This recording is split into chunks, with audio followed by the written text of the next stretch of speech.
Hello viewers, welcome to a new section of this course, Creating Your Own RPG. In this section, you will learn about RPG, designing levels and adding players. Now we move on to the first video of this section, Role-playing games and getting ready. In this video, we will first start with getting the assets required for the future ready. We will be creating a new project, and then creating new folders, script, and scenes, and finally import the assets. In previous sections, we worked on our platformer game while tinkering with the Unity 2D engine. Now, we will continue doing the same while creating our own role-playing games, RPG.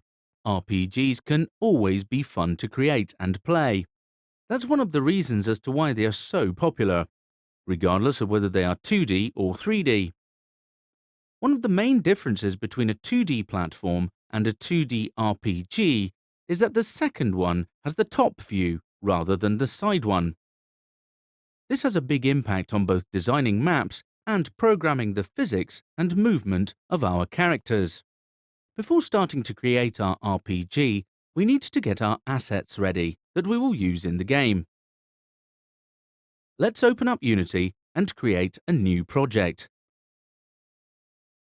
We will name it 2D RPG.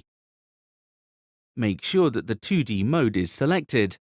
Click on Add Asset Packages and select 2D. Keep in mind that the standard assets need to be downloaded from the Asset Store, as we did in the previous section.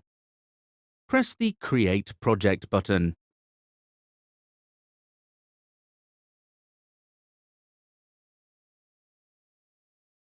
And as a result, the project is created. In the project panel, create two new folders named Scripts and Scenes.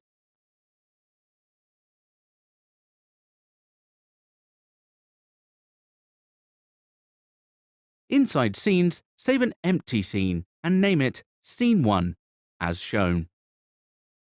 One last thing to do is to import our assets, as we did in the previous section. We can use the free assets from this link. Just remember that we will also need software to decompress. In particular, we need the RPG packs. You can find them at this link. Of course, don't forget to import them into Unity before continuing on with the section. Furthermore, you can also reorder them so that they are easy to find later. For instance, you can start to place all the packages into one folder called RPG Pack.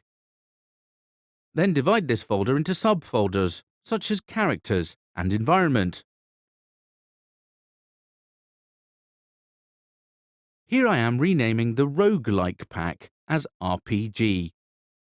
You will see this done throughout the rest of the section. Great! In this video, you learned about RPG and the base work required for it.